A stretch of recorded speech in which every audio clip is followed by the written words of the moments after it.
फालतू शौकों के लिए क्यों दुखाती हो माता पिता की आत्मा।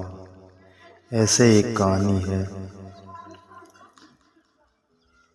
बेटा अपने पिता से कहता, पिताजी मुझे मोबाइल चाहिए। पिताजी बोलते हैं, बेटे बाद में देंगे। नहीं पिताजी चाहिए, मेरे दोस्तों के पास हर चीज़ है, मेरे पास कुछ नहीं है। क्या मेरे लिए पैसे नहीं है? बेटा ऐसा नहीं है।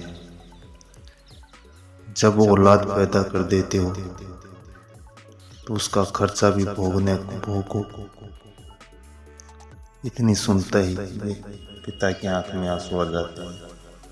बेटा बोलते हैं, अगर आप मोबाइल नहीं दिलाओगे तो मैं घर छोड़ के जा रहा हूँ। बेटा रुको, मोबाइल दिला दूंगा बाद में।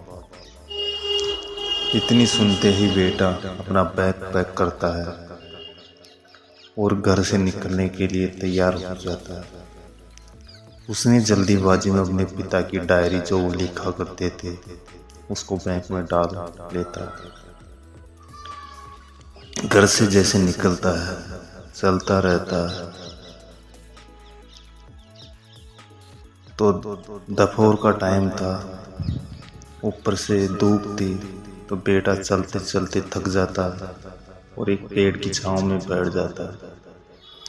जैसे बैग में कुछ खाने पीने का सामान देखता है तो उसमें वो डायरी नजर आती है।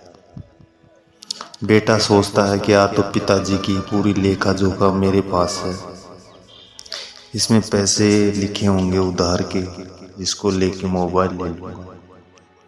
तो बेटा जैसे पहला पेज खोलता है तो उसमें लिखा होता है, बेटे की बाइक के लिए पिताजी दे रहे थे EMI, जिसकी किस्तें अब भी चल रही थी। और दूसरा पेज पे लिखा हुआ था, बेटे की एडमिशन का खर्चा व फीस का कर्ज, किन किन लोगों से पिताजी ने उधार लिया और किन किन को देना है। और लास्ट पेज पे लिखा था, बेटे के लिए मोबाइल लेना है और किन लोगों से पैसे लेने हैं उनका नाम लिखा था। इतने पढ़ते ही बेटे की आंखों में आंसू आ जाते हैं और दौड़ा भागा अपने घर के पास आता है। जैसे गेट में देखता है, अपने माता पिता एक कोने में बैठ के रो रहे होते हैं। बेटा भागता है और अपने पिता के पैरों में गिर जाता है, पिताजी मुझे माफ कर दो, बेटे मैं आपको मोबाइल दिला दूंगा। पिताजी कोई जरूरत नहीं है, तुम हो तो सब कुछ है।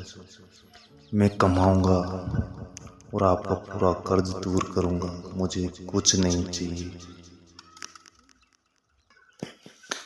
जब तक माता पिता इस दुनिया में है उनका खुश रखो दोस्तों।